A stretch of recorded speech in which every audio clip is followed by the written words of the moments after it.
On October 3, 1948, months after the establishment of a branch of the University of London to serve British colonies, including an extramural department, then the University College of the West Indies, the first campus officially opened in Mona, Jamaica. 10 women and 23 men from across the Caribbean enrolled to study medicine.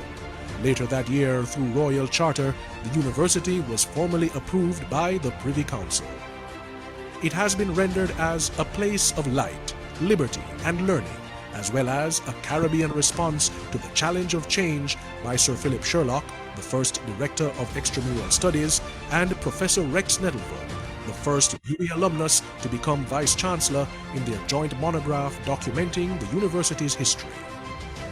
75 years ago, what began as a fledgling university campus in Jamaica has evolved into a future-driven and top-ranked global academy with 5 campuses across the Caribbean and global centers in North and Latin America, Asia, Africa, and Europe.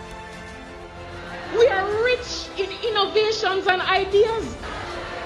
We are powerful pelicans, ready to fly on those wings of change like never before. We are renowned for an exceptional record of producing critical thinkers and leaders who serve the needs of the 21st century society, and at 75, we're just hitting our stride.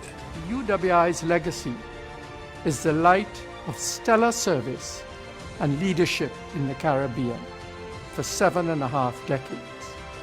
A global university rooted in the Caribbean, activist, SDG engaged, climate smart, and championing reparatory justice with a mission to advance learning, create knowledge, and foster innovation for the positive transformation of the Caribbean and the wider world.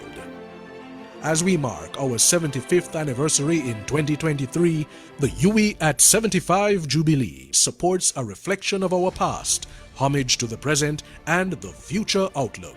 And so we have to be robust in our management, we have to be strategic in our decision making, and we have to ensure that this university continues to rise and to make proud the people of the Caribbean. We are rooted. Although our growth and impact continues to be global, we remain strongly influenced by where our university's foundation was built and by our service to Caribbean people and their contributions to the UWI's development. We are ready.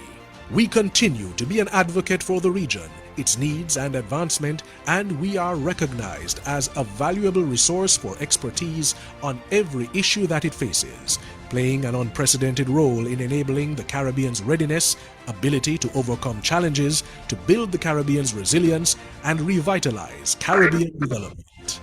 We are rising. We face head-on with realness and honesty the reality that there is still room for the university to grow. We are on a continuous path of improvement and development, and as the light rising from the west, we aspire to rise, to soar higher, and to be a beacon of empowerment to our community. Rooted, ready, rising. Join us for the 75th anniversary of the University of the West Indies. Learn more at www.uwi.edu/75. The 75th anniversary of the university, 2023, will be a magnificent year.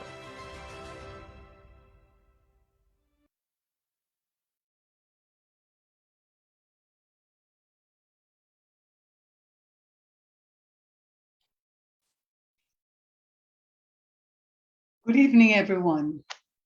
This is Julie Meeks. I am a professor at the University of the West Indies Open Campus, and I wish you a very warm welcome. You are joining us in the first of the Open Campus's Global Conversations lecture series, recognizing the 75th anniversary of our University of the West Indies.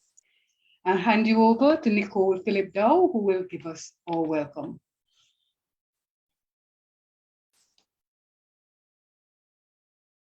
Dr. Francis Severin, PVC, and Principal of the Open Campus.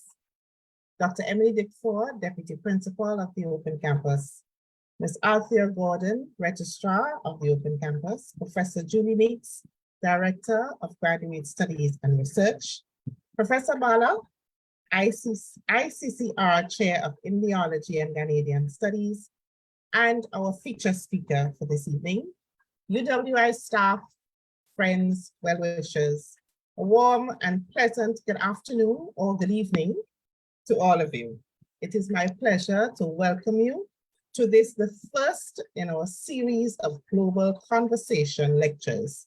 This series is part of our 75th anniversary celebrations based on the theme, Rooted, Ready, and Rising. Rooted in our Caribbean heritage, ready to meet the challenges ahead, and rising to embrace the potential and the promises of the future. Global Conversations is a way or a means of interrogating various topics: health, education, philosophy, financial matters, reparations, ecological affairs, environmental issues. We especially wish to thank Professor Bala for acquiescing to our request, very graciously so, and being the first in our feature speakers for this series. Thank you, everyone, for joining us, and we wish you a very good lecture and for taking part in this very wonderful, I know it will be, experience. Thank you.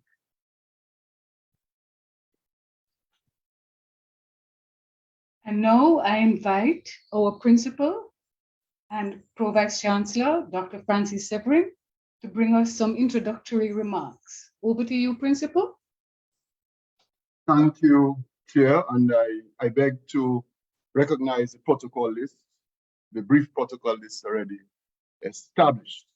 Ladies and gentlemen, a pleasant good evening to you, those of you in the Zoom, as well as those who have joined us via social media, a reality today.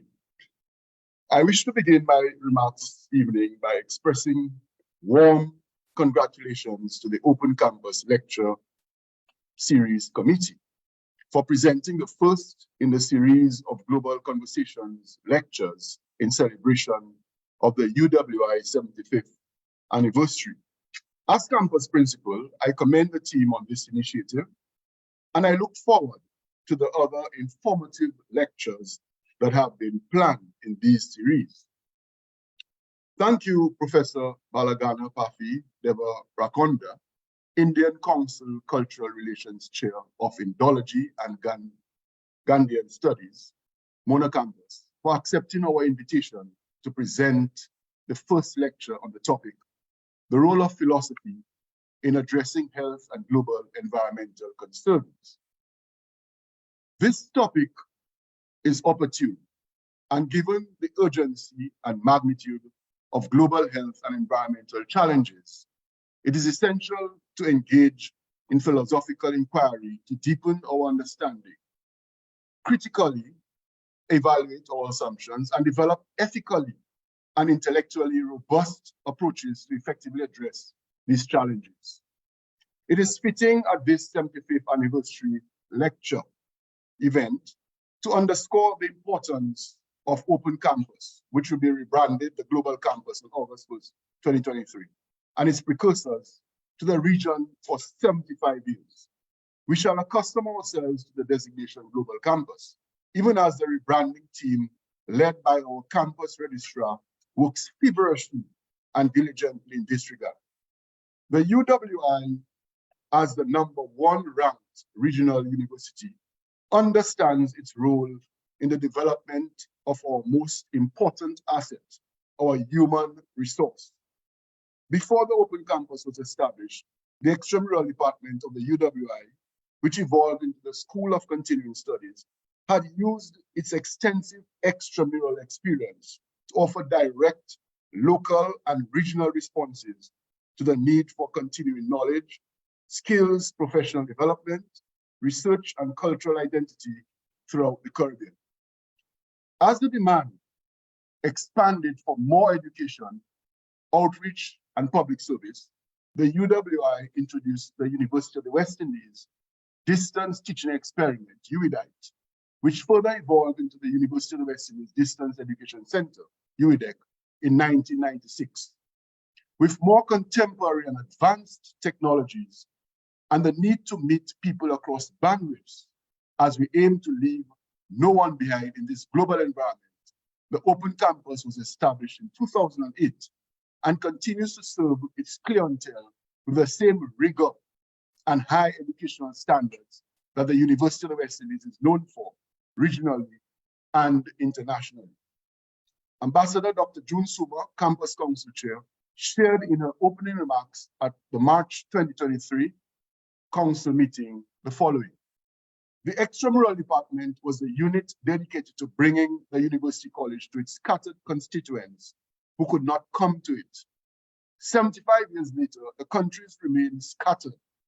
The landed campuses remain in their locations, but the nimble Open Campus is present everywhere, even on doorsteps. Open Campus throughout the region and with a global presence has been with you every step of your illustrious journey. Friends, the fact that the Open Campus has been able to positively impact the region's human resource development and socially and economically enrich the lives of so many is authentic and empirical testimony to its value as an enduring part of the region's higher education ecosystem. Our physical presence in Caribbean countries gives the UWI its pan-Caribbean character, which our citizens in the UE14 experience and feel in a very real way. The Open Campus countrysides are also diplomatic and outreach missions of the UWI as a whole. This is a powerful fact, my dear colleagues and friends. The Open Campus is also cognizant of the fact that there is a need for education beyond the classroom and the walls of the academy, that is non-formal education. Hence, the Open Campus has for many years placed emphasis on lectures, conferences, and other outreach activities which have always been well received. Several of the Open Campus countrysides have conducted and hosted public lectures on topics affecting us locally, regionally, and internationally. In fact, these have been annual events on site calendars, and the public looks forward to those.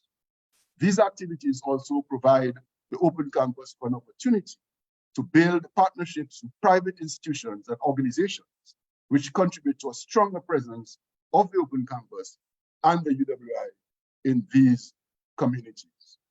Hence, this evening's lecture is further evidence of the campus's commitment to fostering awareness through non-formal means aimed at educating our citizens.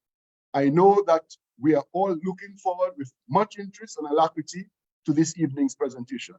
We anticipate that the conversation today will allow us to gain a better insight into the link between philosophy and health and the global environment, which we can all agree are particularly compelling necessities in modern times, as our world has continued to face tremendous and debilitating health challenges. This is exacerbated by a global environment which is very complex and which includes social and ecological challenges, climate change, economic, cooperation, migration, etc. There's undoubtedly an urgent need to address these concerns which impact the global environment. Hence, let us ensure that we familiarize ourselves with the 2030 Agenda for Sustainable Development. This agenda is a plan of action for people, planet, and prosperity as we seek to become globally aware, socially, culturally, and environmentally responsible, which are attributes of the UE graduate. We must be open-minded, engaging in discourse, and staying informed with what is going on in the world around us. Even as I ruminate over the SDGs and our plans at the university to continue to operationalize them and ground them in our culture and society and our thinking and psyche, I wish to underscore the importance of philosophy in providing the intellectual and ethical framework necessary for promoting sustainability. It helps us to examine values, analyze complex systems, foster moral responsibility, shape policies, and inspire individual and collective actions. By integrating philosophical perspectives into sustainability efforts, we can enhance our understanding and create a more robust and ethically grounded approach, which will contribute to a sustainable future for all. Once again, I wish to commend the team for organizing this lecture series, and I look forward to Professor Devarakonda's presentation. With these reflections, it is my distinct pleasure to officially declare the Global Conversations lecture series open. Let the conversations and the multi-logs begin. May God bless us all. Thank you very much. And very many thanks to you, Principal Severin.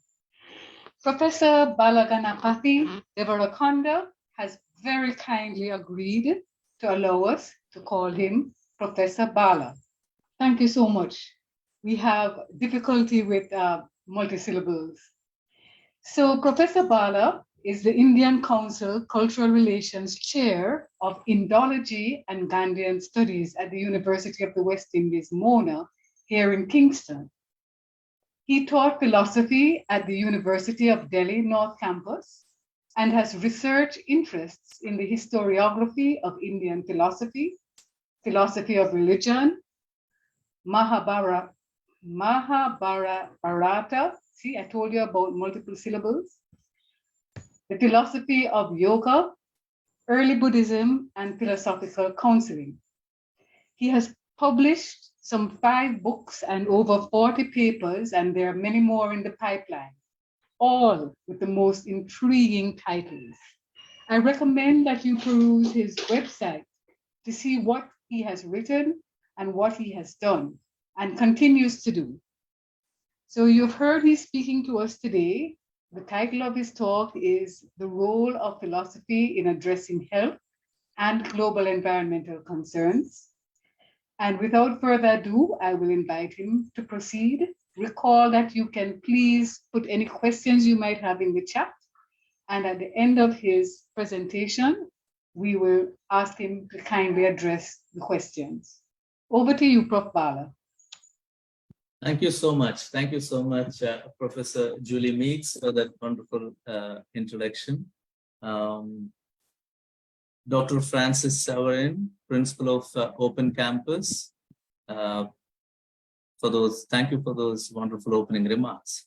And Professor Julie Meeks, who is the moderator of this session and Director of Graduate Studies Research, UV Open Campus.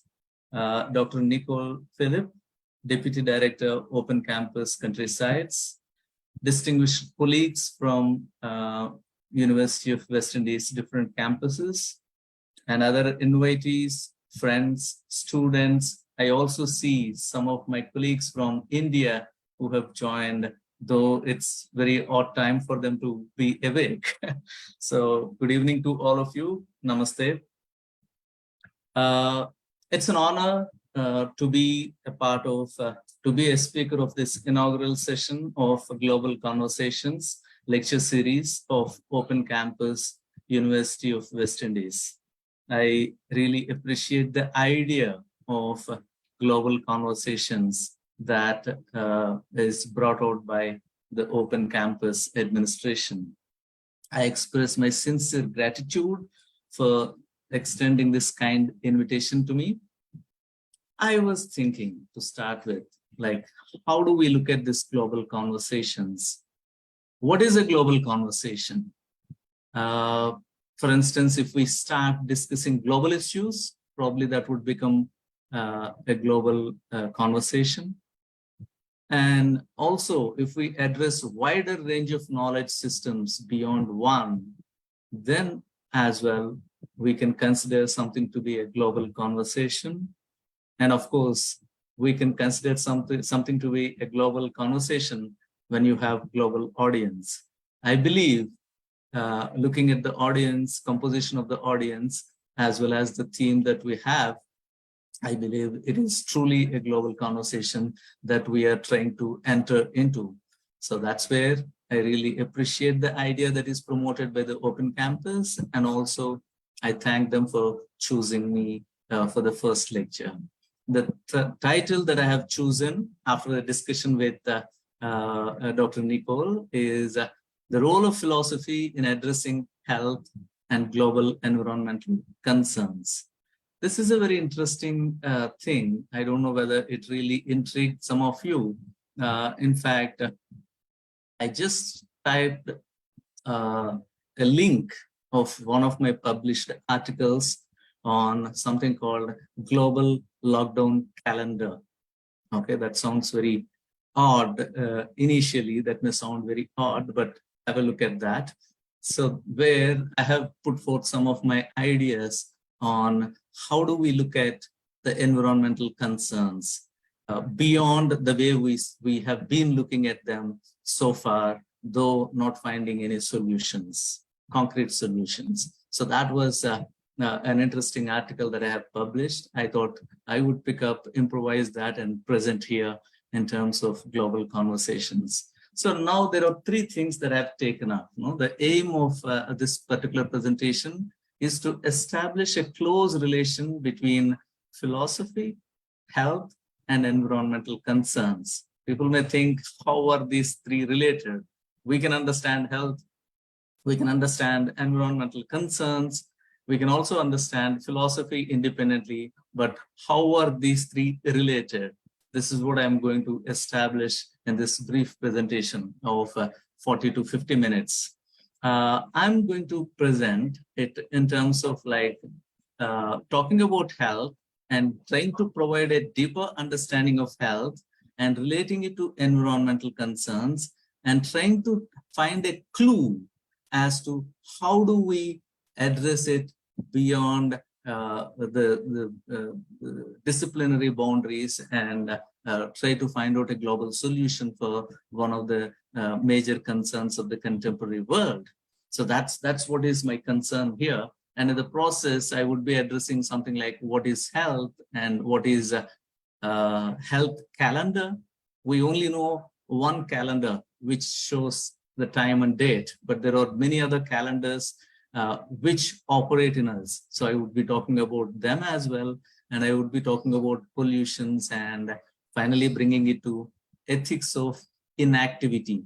So that's what I'm basically grounding my theme on. So let me begin with an entry into the theme through what is environment and its concerns, and what is health, and then what is philosophy. So this is how I would try to begin my discussion or conversation with all of you. What is environment? See, if you look at the definitions of environment that you find in the in many of the books that are published, articles that are written, and also on the online media, it appears that environment is considered to be something which is there for the sake of the individual, for the sake of the human beings to, in order to make them survive, okay? So it is presented as though the environment exists for the human beings, okay? The nature exists for the human being, right? This is the kind of anthropocentric view of environment that you find in the literature if you look at. I don't mean to say that all definitions boil down to this, but I'm saying the majority of the definitions seem to be presenting environment to be of that sort. But there is an interesting definition that we find which tries to help us in understanding environment in a broader way, in the sense that it is a complex of physical, chemical, and biotic factors that act upon an organism or an ecological community and ultimately determine its form and survival.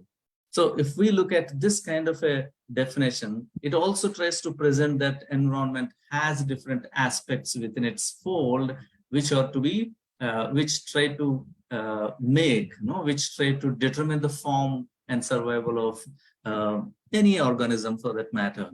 So we also find explanations of environment in terms of aquatic or terrestrial or atmospheric. This is one way of looking at it, like marine, land, and air. composing environment. And we also find different categorization in terms of hydrosphere, lithosphere, and biosphere. And we also find distinctions of natural environment and man-made environment. These are all like, if you try to map map the arena of environment, these are the things that we find. But if we basically look at it, environment can be understood in terms of 5 basic natural elements that we look at in any of the traditions you look at, whether it is African tradition or Indian or Chinese tradition. We talk about 5 basic elements: earth, water, fire, air, and space. So that's what it boils down to finally at the end of it. So in general, if you look at atmosphere, earth, water, air, and space are successfully polluted by the human beings. I believe fire is the only element which human beings couldn't pollute much. Probably they would be attempting that as well. I don't know whether human beings have an intrinsic inability of polluting fire. If you take fire to be power, of course, that is being polluted as well. Anyway, coming back to the point, if we understand environment to be a combination of these 4 or 5 elements, then what do we mean by environmental concerns? What are the concerns that we have to address now? They're all getting, these 4 or 5 elements that I mentioned, earth, water, fire, air, and space, except fire, as I said, they're all getting affected negatively over a period of time through the development of the human civilization that we find. So this is like they're getting negatively affected, getting degraded, losing their purity, losing their vitality, losing their essentiality, which we call as pollution. Okay, so that's where the concern, environmental concern that I'm talking about boils down to.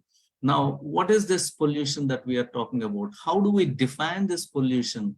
This is a very interesting aspect, because I'll come back to this particular definition again towards the end of my talk. So that's how this definition of pollution is important for us to note down carefully. Pollution occurs when an amount of any substance or any form of energy is put into the environment at a rate faster than it can be dispersed or safely stored. Okay, so take for example air, and if air cannot keep something within its fold for a longer time, it cannot store something, then that means we are getting it polluted. Okay, that's considered to be pollution. And also there is a calendar of dispersing the elements that enter into the air or water. If we are not allowing this particular natural element to disperse the extra amount of substances that we are adding it to, then it's considered to be polluted. Okay, these 2 aspects are very important to me, and I'll be coming back to them again. But remember, pollution is making a particular substance unable to either disperse or safely store. Okay, these are the 2 important crucial concepts that I would be revisiting towards the end of my talk. Now, does pollution cause climate change? Of course, pollution causes climate change. And for instance, we understand that air pollution is the main concern of climate change, and human activities such as burning fossils, fossil fuels, and mass deforestation lead to the increase of carbon dioxide in the atmosphere, which traps heat inside the atmosphere through a process called the greenhouse effect. This impacts climate patterns and sea levels around the world, and that is how we see that there is an impact of pollution on the change of the climate. Okay, so pollution generally implies that the contaminants have an anthropogenic source, which means the contamination that is happening to the natural elements is not something that naturally happening, but it is through the anthropogenic source, which means the source created by human activities. This is second important point that I want to underline, because I would come back to this human activities once again towards the end of my talk. So this is the environmental concern that I'm going to talk about. And now the second important aspect in my title is health. How do we understand health? We all understand what is being healthy for ourselves, like human health, no? But unfortunately, what we understand, how we understand health, human health especially at this particular point of time in the contemporary world living now here, is unfortunately in terms of statistical data. I would say, please don't take me wrong if I say this, that the health of an individual now is determined by global multinational pharma companies. Okay, they decide whether you have diabetes because they decide what is the statistical amount that is allowed in your body to be called as a patient of diabetes. Okay, say for example, 20 years back, it was much bigger and now it is reduced much. So you understand that there are different ways in which, statistical ways in which the health of the individual is determined. Okay, so basically levels of chemicals and other biotic components in the body, okay, determine your health. Okay, this is the way we understand it. But is it that health is only that? Because this kind of explanation of health is limits health to only a biological one. But is it that you're only a biological being and health is limited to only a biological, your biological system, or is it beyond that? There are two issues involved in such kind of understanding. One is it reduces all health to either physical or psychological states alone.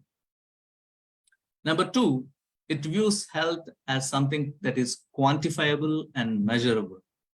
So do you believe that health is all the time quantifiable and measurable? Is a deeper question that is to be addressed. Yet, it can be often noticed that even if a person is physically and psychologically as per the standardized healthy biomedical protocols, he or she may not sometimes be well. Okay, you may fit into all the biomedical parameters that are protocols and parameters that are presented in the so-called multinational companies chart, but even then you may not be well. So mere physical or psychological fitness does not always ensure an individual's well-being. There are other aspects of individual's life, both internal and external to the individual, that contribute to the human well-being. In order to understand that, let us look at the definition of World Health Organization. Right? We are talking about global conversations, and the global organization that we have is World Health Organization. And what kind of definition of health that it presents? It definitely presents much broader definition than the way we understand health to be merely a biological one. WHO, World Health Organization, defines health as a state of complete physical, mental, and social well-being underlined, and not merely the absence of disease or infirmity.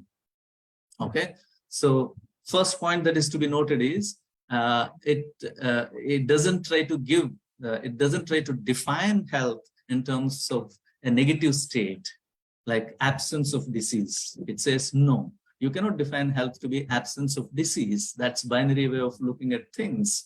And the second point it tries to stress is it is health is a combination of many aspects, not just physical or biological. It includes biological, physical, mental, as well as social well-being. Social environment is also very important here. And that is how this definition transcends the biomedical definition of health that initially I tried to present to you. For instance, let me ask you this general question, like, when did you feel healthy last time? Have you ever asked, like, am I healthy? Do you ask this question? When did you have the first person experience of being healthy? Think about it. It is important for me. For instance, we often ask this question, like, when did you feel that you have a right hand? Right? You just take it for granted. You have right hand, you have left hand, you have right hand. You never feel it unless something hits it, right?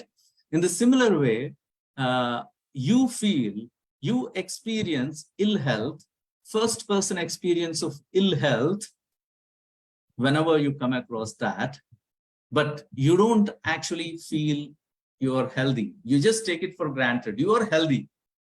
So unhealthiness or ill health is an external one. It's not an internal one. Okay. The internal state is basically being healthy. Okay. So that distinction is very important because it's purely philosophical.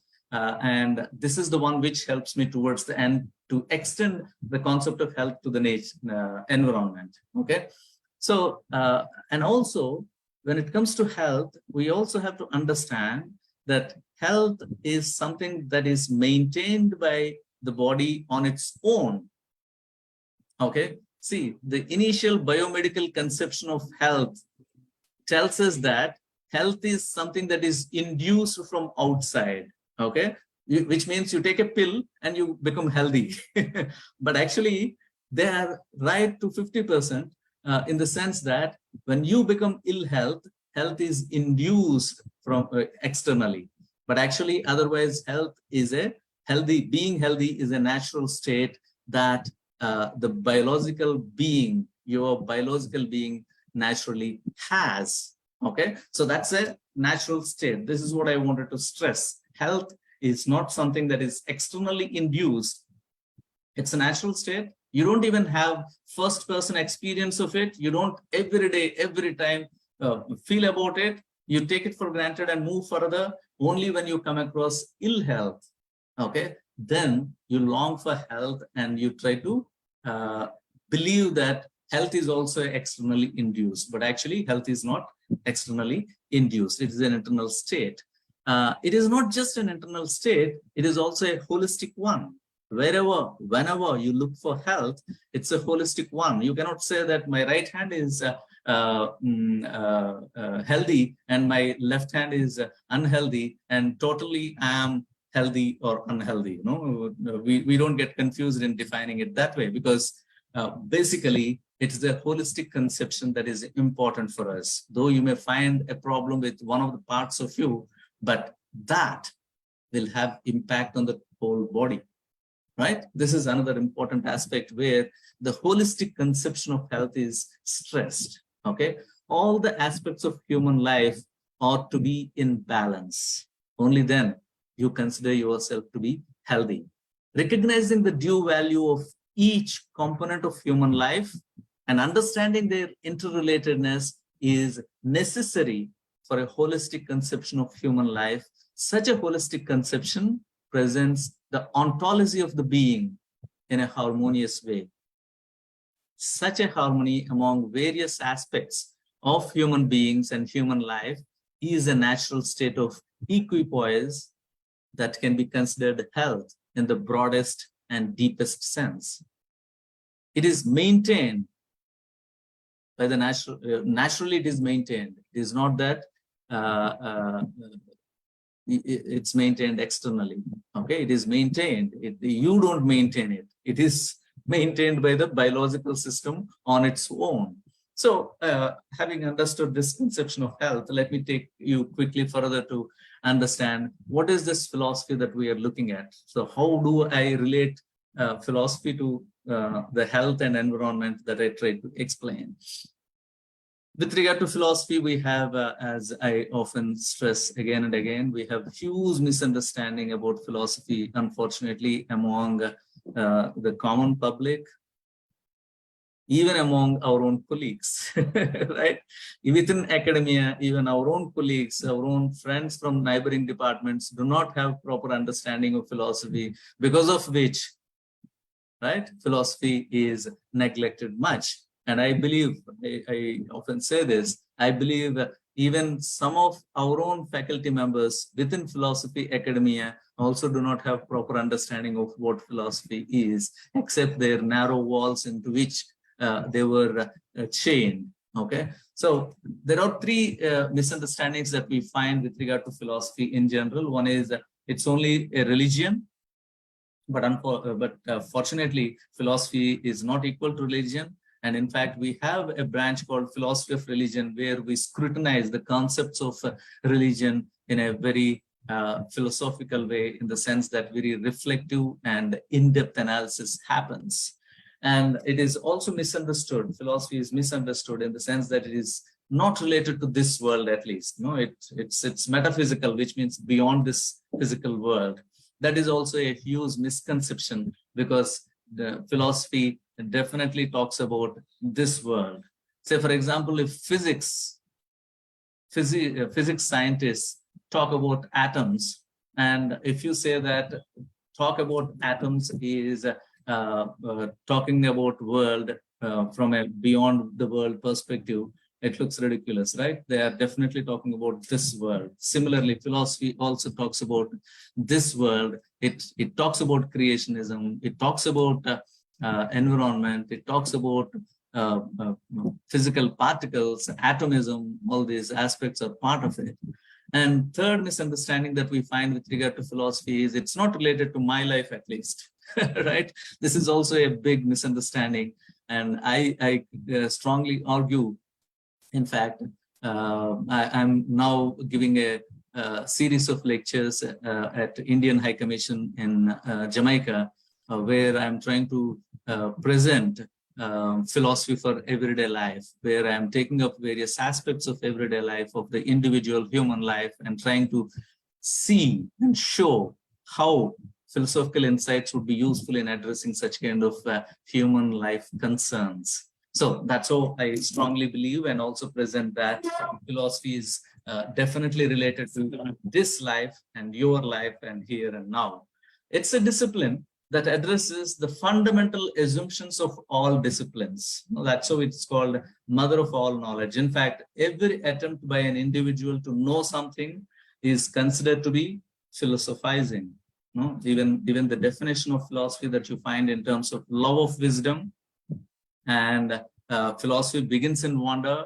All these concepts try to present that through philosophizing, or through the inquisitiveness of human nature, that all the other disciplines have evolved. And this is established by the fact that even now, the highest degree in any discipline is called PhD, which means Doctor of Philosophy. So even if you have done PhD in biology, you would be getting Doctor of Philosophy in biology, any other discipline as well. So what does it say? It says that there is a kind of, when you have each of these disciplines, there should be something that connects all of them, right? Otherwise, disciplines don't emerge on their own and sustain on their own. Something that works as a background of all of them. For instance, each of these disciplines may talk about like knowledge of biological organism, biology, knowledge of computer science. So what is this knowledge? What is this knowledge? How do you acquire knowledge? Who addresses such kind of questions? Unless you address such kind of questions, can you reach out to something called artificial intelligence without understanding what is intelligence, without getting into what is epistemology? It's impossible, right? So that is how philosophy basically, even this concept of PhD that we have as the highest degree, tries to establish the interconnectedness of all the disciplines and rootedness of all these disciplines in philosophy. That's how we have philosophy of technology, philosophy of environmental philosophy, philosophy of gender, philosophy of biology, economy, anything, any subject can be philosophized. Okay, so that's how philosophy is to be understood as something that is interconnected, something that presents a holistic picture of the reality and the knowledge as well that we are looking at. So it presents a holistic picture of life as such and human life to be specific. So don't misunderstand it to be philosophy to be only addressing human life. It addresses something like holistic picture of the life as such and also human life to be specific. Now, let me take one step further, take all of you to one step further. We have understood what is and what do I mean by environmental concerns, and we have also understood what is health, and I also presented briefly what is philosophy for me for this particular present purpose. Now, we spoke about health. Is it that only human beings have health? If health, as I explained, is understood to be the maintenance of the balance of the components of the biological system and the environmental system around it, and social system, physical system, psychological system, etc., the balance of all of them with all the other aspects of human life, then can we extend, okay, whether health can be extended to environment as well? So is it that health is only for the individual human beings, or health can be extended to environment is my concern. Okay, so now I'm trying to connect health with environment. So we have understood what is being healthy, okay, and now I am extending it to environment in terms of whether health has environment and whether we can consider pollution to be ill health. Okay, then what is the health of the environment? If I try to connect them, the question that comes forward is, what is the health of the environment? How do we reach out to it? Okay, it's not just what is it, it is also how do we reach out to that is a very important aspect. Often, when people have identified that there is environmental degradation that is happening and pollution which is capturing, enveloping all of us, people thought there is a kind of anthropological arrogance, I would say. Okay, I am coining this word, anthropological arrogance that we have, that all of us have. Somehow humans have understood that there is something that is going wrong because of the human action, not just human action, excessive human action, in terms of excessive interference with the natural processes, and in terms of not just excessive intervention, but excessive manipulation of natural elements and natural processes around us. Okay, this whole thing results in pollution and ill health of the environment. So somehow human beings have understood that it is their actions which are causing harm to environment. Now, if human actions are causing environment, they're trying to find out solutions in terms of like United Nations global, what is it called? Millennium Goals, etc., that we have, through which individuals were asked to do more action. So for example, human beings have understood that water is getting polluted. So you do some more activity to purify water. So they thought, in order to, the water is to be purified through another kind of human action. Since human action is polluting water, I should try to do more action to purify water. Similarly, we are doing it with the air, okay, and other natural elements as well. So this I would call anthropological arrogance, in the sense that since I induce ill health to the environment, only I can induce health into it. So this is on the basis of initially what we understood in terms of biomedical understanding of individuals' human health. So since health is not understood by us, unfortunately, as a natural state, though it is a natural state, we thought health is to be induced into us. Similarly, we thought we should induce health into environment. So if we understand how health is maintained and managed by the smallest how do we come out of this situation? Okay. So I thought if we try to understand how health is maintained and managed by the smallest biological organism, probably we may get a hint of how to maintain health of the environment. So whether when you look at the nature around you, environment around you, there is life, right? And there is life means there is a small thing, smallest biological organism with which the whole life is composed of, right? If we can understand how that smallest one is managing its life, managing its health, probably that provides us a hint as to how do we understand the health of the whole environment. This is the kind of hypothesis with which I am moving. So this took me to reach out to something called cell, human biological cell. All of us are composed of cells, right? Biological cells. Our skin, each of our organs, everything is composed of human biological cells. Let me not call just human, okay? Biological cells. Let us look at this cell, biological cell. It's the basic component of all biological life. In fact, all life, okay? And it is not that it is the basic component of all life. Even cell has life, okay? So for example, you look at your skin, okay? It's not a layer, no? It is, the skin is basically composed of innumerable cells, okay? Sitting together here, which appears to be skin, okay? And each of these cells have life, which means they have birth and death, okay? The cell here, when it originates, it has a memory of its possible death.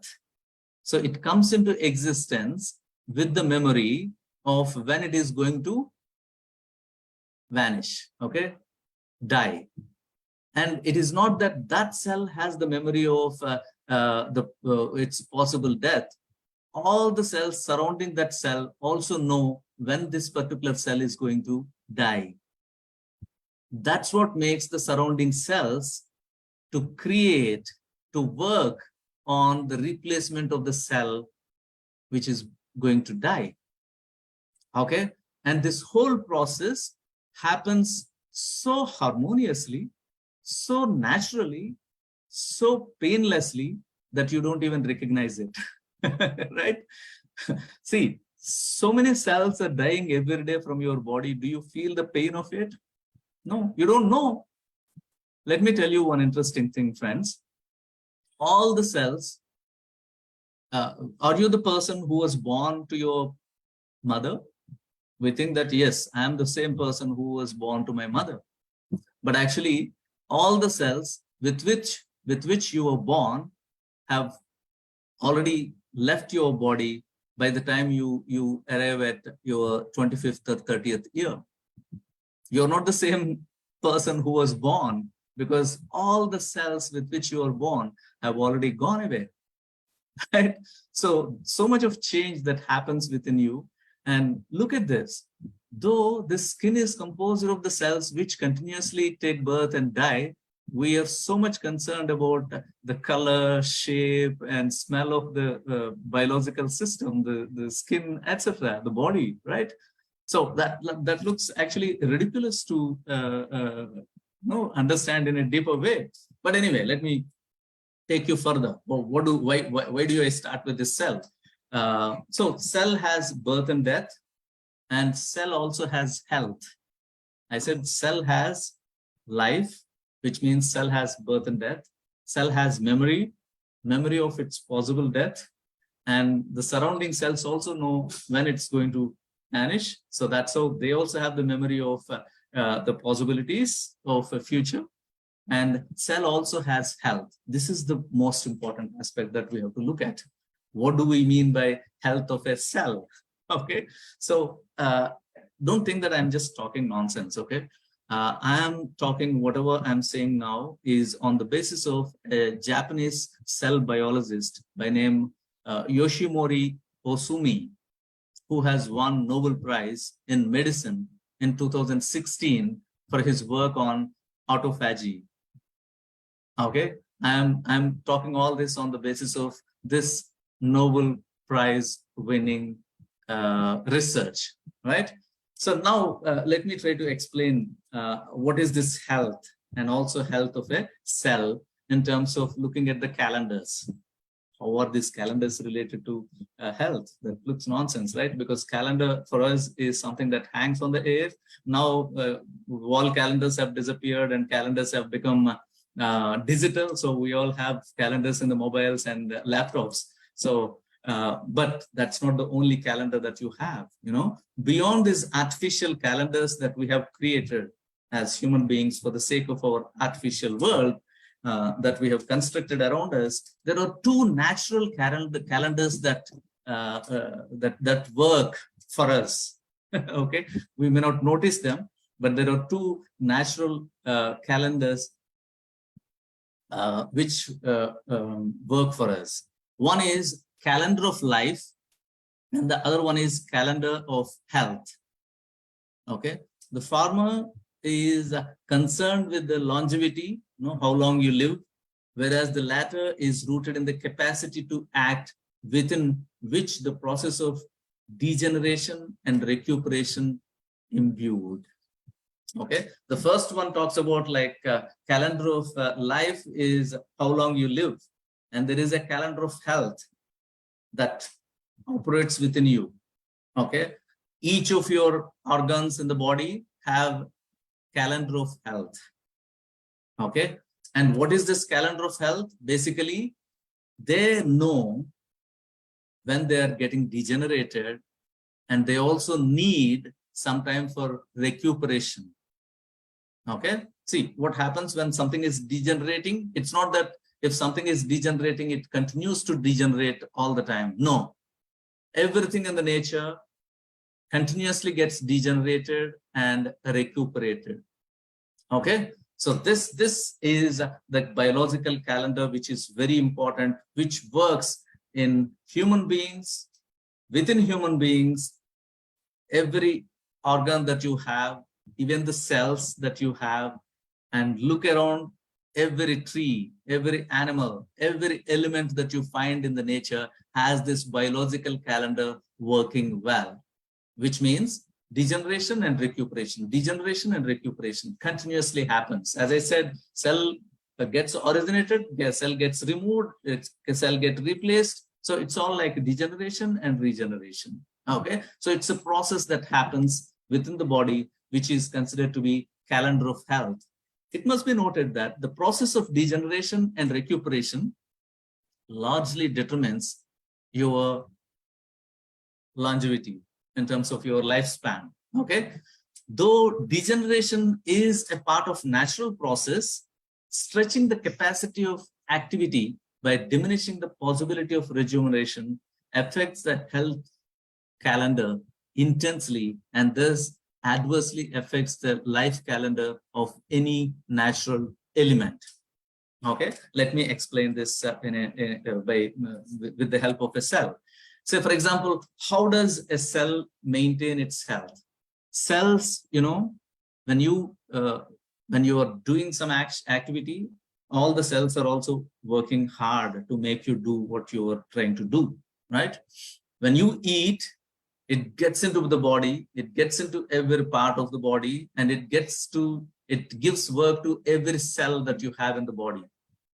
Okay, when you eat, it gets into the body, and how does it gets into the body and reaches to every part of the body? Through the work of the cells. So cells continuously work. Okay, and since they continuously work, they also degenerate themselves. Cell is the smallest one, right? Smallest one in the body. So it works hard, and this smallest one also gets degenerated, which means it becomes ill. So if it becomes ill, is there any way through which it can become healthy? you cannot induce health into it. No, you cannot say that I'll give a tablet, or I'll give a injection and try to rejuvenate its health. You cannot do that. So how does recuperation of health happen? You don't have to do anything. As a human being, you should just stop eating. Okay, then cell gets sufficient time, because once you stop eating, it gets relaxed. It doesn't need to work on the food that you have consumed. So it stops for a while. When it gets time, it tries to consume its own degenerated part, and that's how it regains health. This is the smallest biological cell keeping its health, preserving its health, maintaining its health. Okay, so this is called autophagy, and for this Professor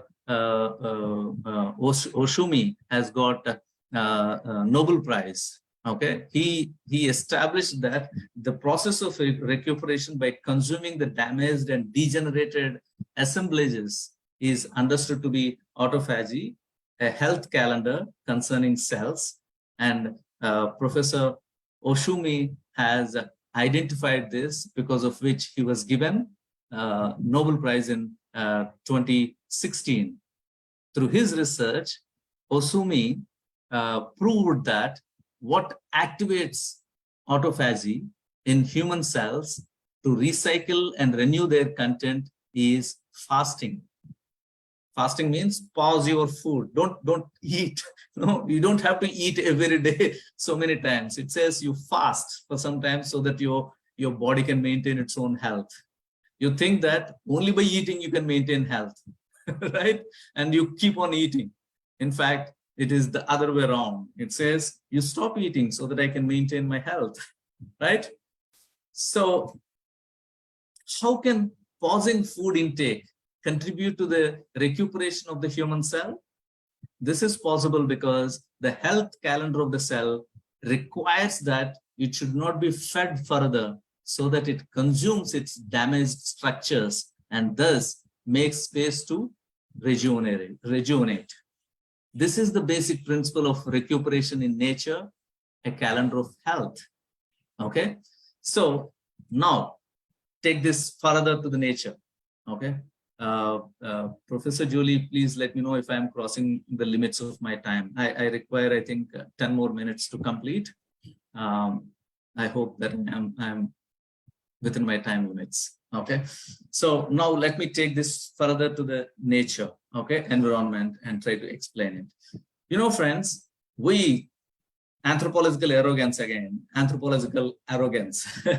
We think that we are the only intelligent beings. In fact, everything in nature is intelligent. We think we are the only intelligent beings because we think we only can think. And for us, thinking is like mathematical calculations and what happens next, what this, etc. But actually, if I try to define intelligence in a slightly different way, okay, for me, intelligence is being able to communicate. Intelligence is being able to communicate. Intelligence is to self-regulate, regulating its own self. That is intelligence. Intelligence is to recuperate. If it can recuperate, if it can gain its health working on its own, that is intelligence.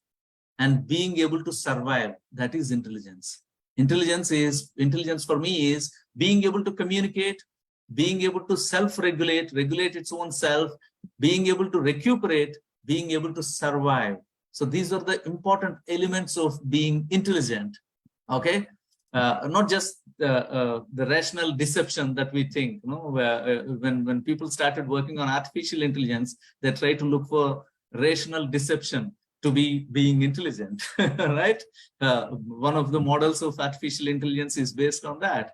But fortunately, that's not the case. Intelligence is not that. It is being able to communicate.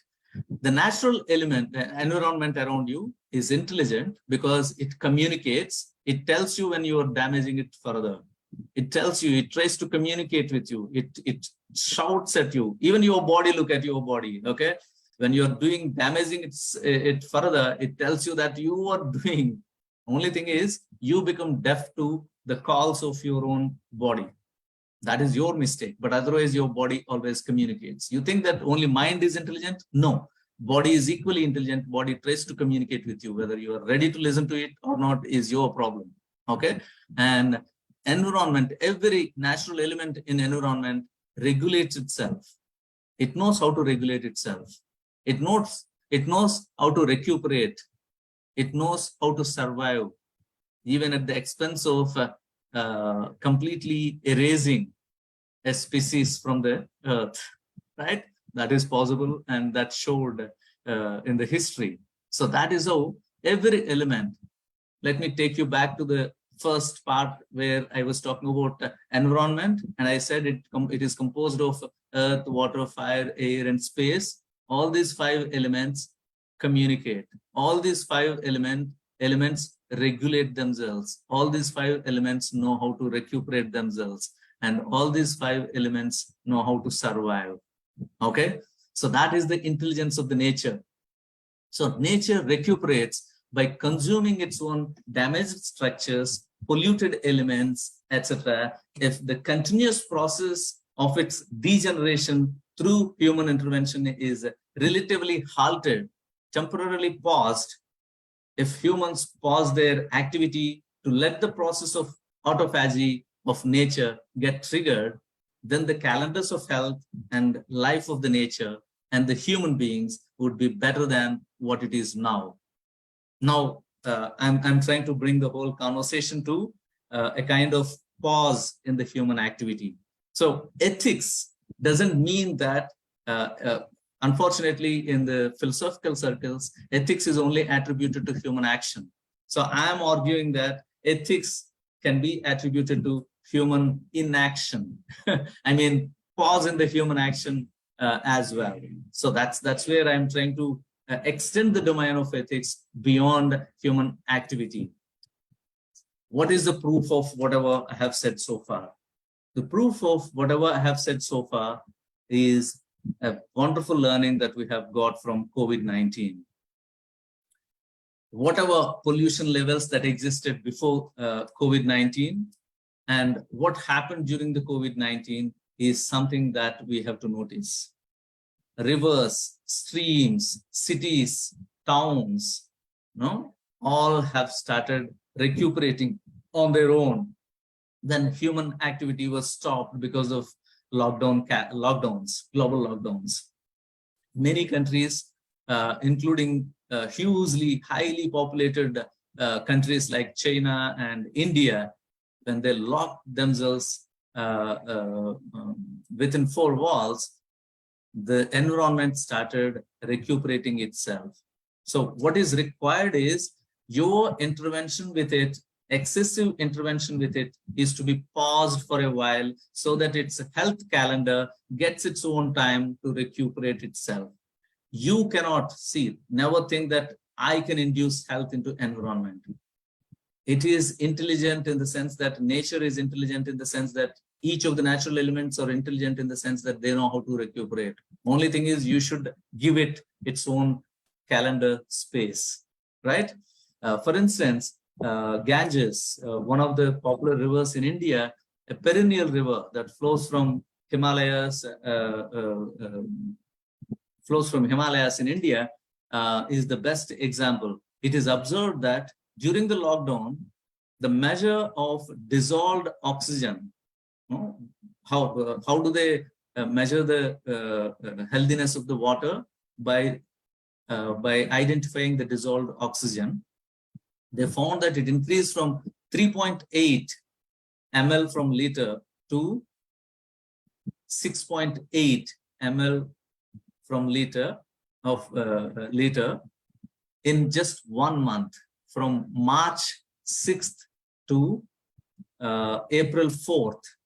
Okay, it's like less than 30 days time, and there is such a huge increase in the oxygen content in the water. Okay, so this is the best example that we find when human intervention pauses how nature can recuperate itself. Similarly, some of the metropolitan cities around the world which have been enduring high levels of pollution have transformed themselves to be places which improved air quality.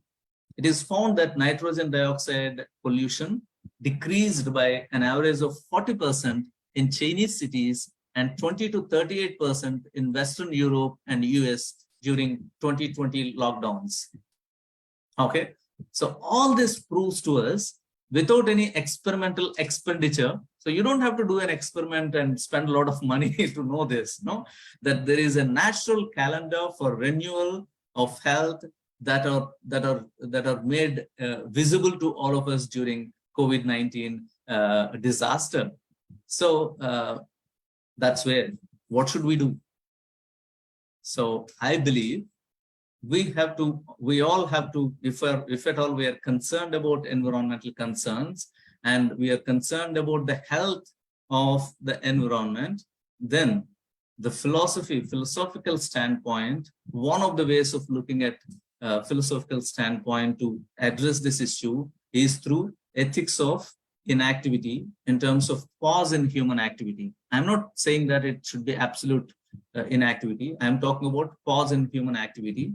And this, I believe, is a part of natural ethics in the sense that it argues us, it induces us, and it helps us to align ourselves with the nature. Okay, so there is a kind of natural ethics, and you as an individual, as a human being, we are supposed to align with this natural ethics. And also it tries to present that there is a holistic perspective of looking at the nature and nature's health, which is very important, rather than looking at only one element, trying to work on it and trying to do more activity to induce health into any of these natural elements. And I believe this also tries to tell us that the kind of anthropocentric arrogance that as human beings we have in terms of considering nature to be an instrument and nature to be something that is given for the sake of human beings is to be properly understood, properly discarded. And that is how we should know our limitations in not working on the health of the environment, rather pausing the human activity so that health of the environment can be maintained by environment itself. So this is the gist of what I have presented so far. I'm sorry if I have taken more time. Thank you for your patience. And yeah, thank you so much. Thank you so much, Prof. Bala. What a lot of food for thought. You haven't overrun your time. I think it was really important for you to develop your arguments and present it to us. So please don't apologize. It was a very, very rich presentation indeed. I'm wondering if we have any questions. I had a question, but I didn't want to take up the time to ask my question if the audience has some questions. How much pause? How much, for example, fasting before it becomes unhealthy? How much pause before there is a problem that is being generated by the pause, if any? Yeah, that's it. Thank you so much for that question, Professor Julie. In fact, this is a very important question, friends, because what is the time gap? How much pause should you entertain is very important. In fact, it's not the same for every element of nature. Okay, as I said, there is a calendar of health, and the calendar of health for each of the elements would be different. For a cell in the hand and for a cell in the eye, the calendar of health would be different. Similarly, for water and for air, calendar of health would be different, right? So it would be determined on the basis of many geographical and also essential characteristics of each of the elements that we are looking at. So that's where in this article that I have shared with you through this link, I propose something called global lockdown calendars. And some people thought it's a foolish concept. No, how can you argue for global lockdown calendars? But I don't mean to say that the whole globe is to be closed for a few days. No, I don't mean to say that. But what I also mean to say is, what I actually mean to say is, depending on the pollution levels of that area, if you can restrict the human activity, then there would be a chance for the nature and each of the natural elements to recuperate themselves. So this can be like further research, deeper research can be done to determine what would be the pause, what amount of pause is required for which state or which country or which place, which element. So this is to be further worked out. And probably if, say, for example, we give ourselves a holiday called Sunday, right? Sundays and weekend, we rest. In fact, holidays are given so that you rest. But in fact, now the market has made it so interesting that even on holidays, you are made to work more in terms of holidaying, market instructed holidaying, where you have to travel a lot, you have to go somewhere and stay there, etc. So a lot of human activity that is being induced. Imagine, friends, like if you don't sleep, what will happen? Sleep is also a kind of rejuvenative and recuperative mechanism. So it's required for human beings. Similarly, everything requires its own space so that it can recuperate itself, right? This is a very important aspect. Thank you. And I note one of our listeners in the chat, Sharon Stanley, she mentions Sabbath, as you had, Sundays, and years of rest, the sabbatical years of rest, and fasting, the Ramadan fasting. So it is built into certain traditions, this rest, this pause that you speak about. Okay. Yeah, in fact, I did not mention this during my lecture. In fact, see, religions have studied human beings internally and externally so well. Don't think that religions are some human construct to exploit human beings. No, they have studied so well of each of the individual organism, and that is how they have invented the patterns of fasting. You look at any religion, every religion has patterns of fasting. Why? It's not superstition.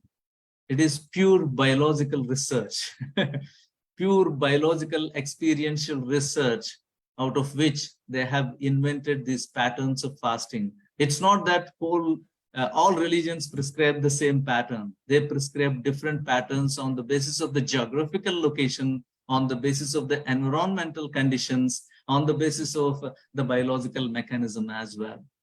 So it is so important. You look at your own, that's where I say, if we are looking for solutions of the global issues, don't think that only technology can produce solutions, but go back to your traditions, go back to the age-old traditional knowledge systems, which have rich resources, which work as rich resources. They are reservoirs of insights, but unfortunately, we don't go back to them. We should do that, I believe.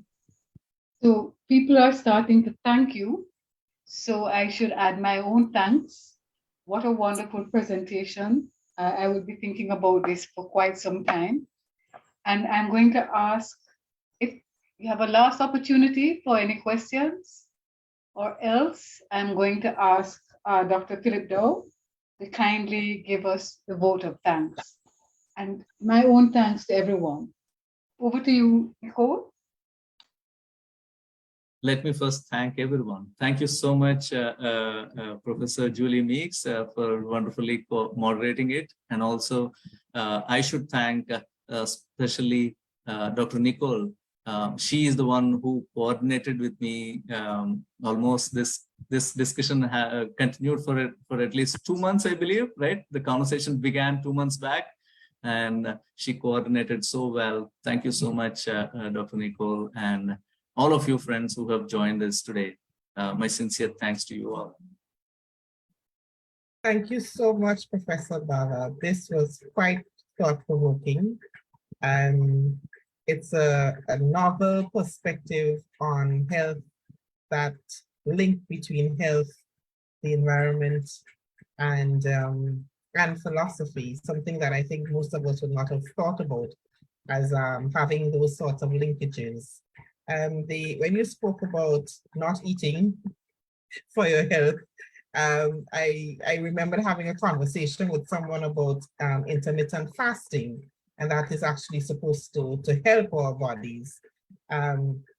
So it was a good reminder. It was a very, very, very good reminder. I want to say thank you to Prof. And I'm seeing a hand from Mr. Elvis Nurse. Mr. Nurse, you want to ask a question? Let me just pause. Yes, certainly. I don't know what was happening. I thought it was a trick in the system. Oh, first of all, thank you very much. Because every time I raise my hand, it just keeps disappearing. Oh my. But first of all, I would like to thank Dr. Bal. I think we can abbreviate the name, for his presentation and going in a direction that takes us to a holistic view of issues associated with environment and health. To note that many of the antecedents that he has presented with respect to the cell and the individual organisms and so on are rooted and already there. And thank you for bringing that up. And I don't think that it was COVID alone that brings to bear the fact that the environment can rejuvenate its system automatically because it's built like that. Because we have recognized, for example, that's why we have pause on fishing season for conch and different things, because we, in our materialistic way, have recognized that these things need a pause in reaping, harvesting, so that they can rejuvenate. We have recognized also that overfishing, etc., can cause a depletion of certain species. We have recognized that harvesting the forest in specific way, slash and burn and so on, cause havoc, right? But I understand the philosophical way in which you're approaching this, in that it is not only human intervention per se, and I think that we need to recognize that it's not human alone can solve the issue. However, my question, I recognize Alson's wonderful way of approaching this. My question to you is, all these international organizations, because we're talking about global, right, have come up with interventionist strategies, and countries have mandated by X amount of years, they're going to reduce levels of pollution, etc., right? But none of the big nations does it. The one, because environmental issues are not restricted to country or shoreline, right? It permeates. Here in Canada, for example, we have forest fire way down in Quebec, which is a couple of 100 miles from Ontario, and we're seeing the effects, right? The effects are going to Europe, right? So this, I'm still trying to grapple around the idea of getting buy-in, and how do you perceive this? Because even the human interventionist strategy only have lip service. I don't know if you have a perspective on this. Thanks. Yeah, thank you so much. Thanks for the appreciation, and I really like it, because see, the question tells me that you have thoroughly followed what I'm saying. So that gives me a lot of happiness. Thank you so much for that.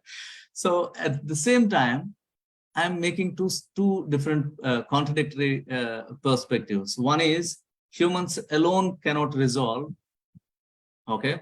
And at the same time, I'm also saying that humans alone can resolve, right? Both the statements would be true on the basis of what I have presented.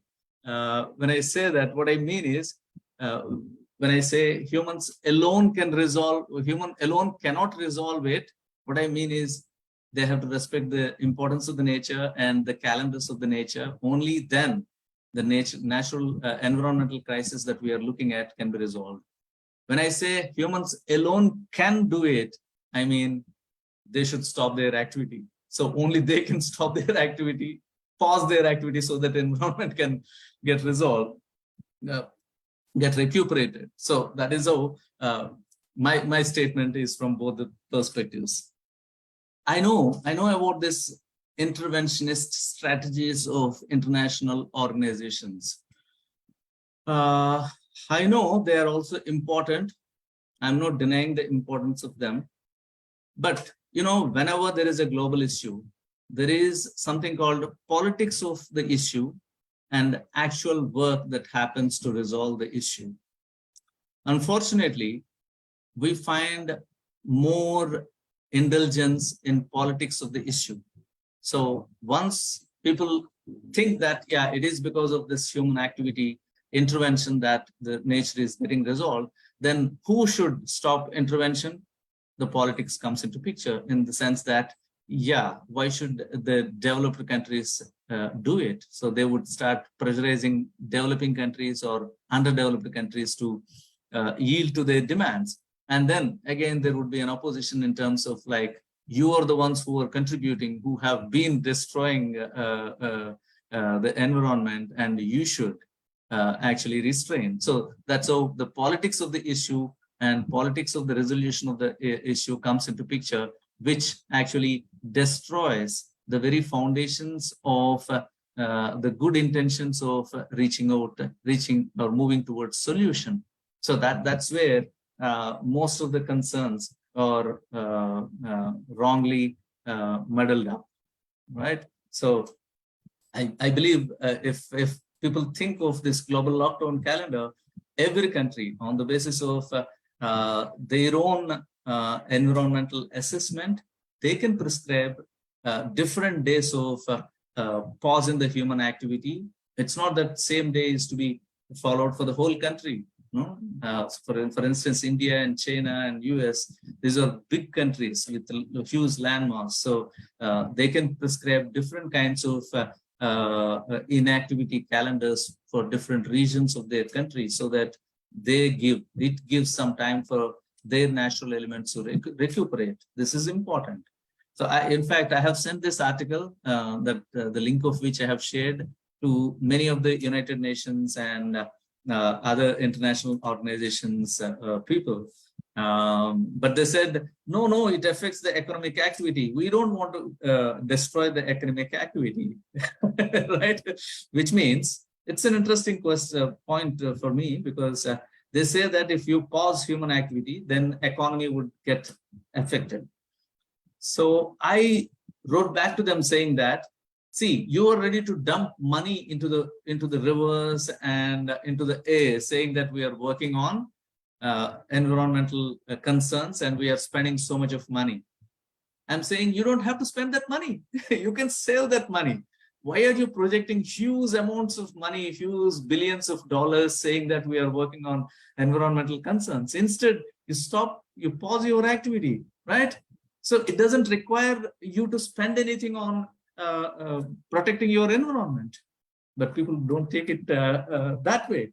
So they were more concerned about their multinational companies' economy than the actual concern for environmental protection. Let me stop here. Thank you. Thank you, Dr. Nurse, and thank you, Prof. Bada. Nicole, back to you. My job is to say thank you to everyone for coming this evening.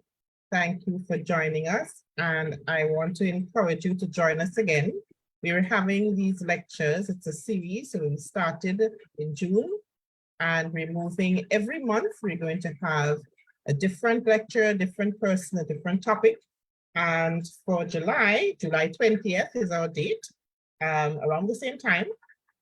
We have Mr. Sanjeev Gupta. He's a finance specialist. So he'll be talking to us about finance matters as related to developing countries. So that will be our next lecture in July.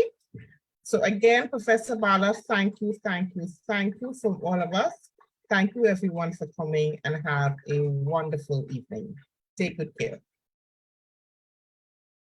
Thank you. Bye.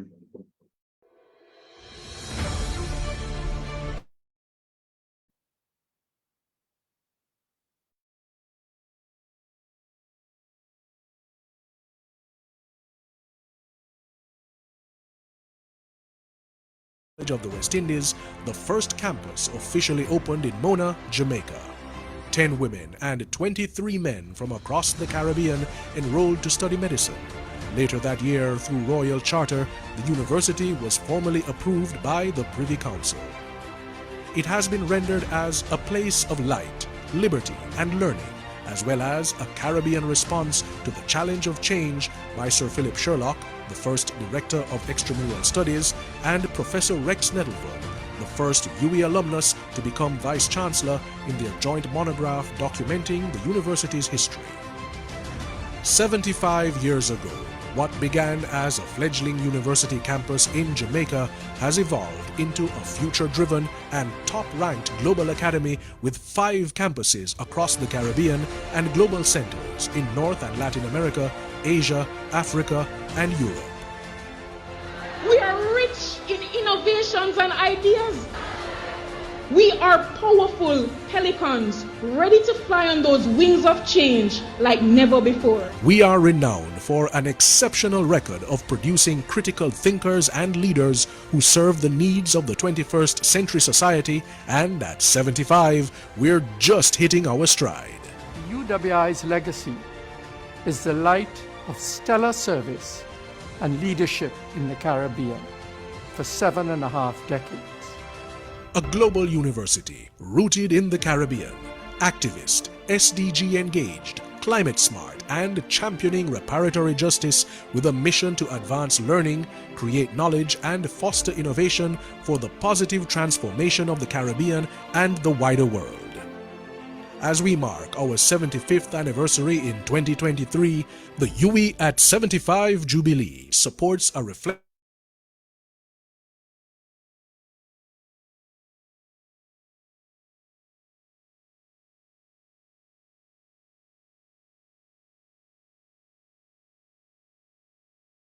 continues to rise and to make proud the people of the Caribbean. We are rooted.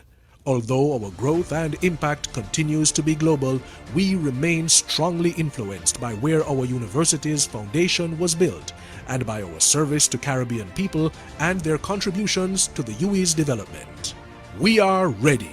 We continue to be an advocate for the region, its needs and advancement, and we are recognized as a valuable resource for expertise on every issue that it faces, playing an unprecedented role in enabling the Caribbean's readiness, ability to overcome challenges, to build the Caribbean's resilience, and revitalize Caribbean development. We are rising. We face head-on with realness and honesty the reality that there is still room for the university to grow. We are on a continuous path of improvement and development, and as the light rising from the west, we aspire to rise, to soar higher, and to be a beacon of empowerment to our community. Rooted, ready, rising. Join us for the 75th anniversary of the University of the West Indies. Learn more at www.uwi.edu/75. The 75th anniversary of the university, 2023, will be a magnificent year.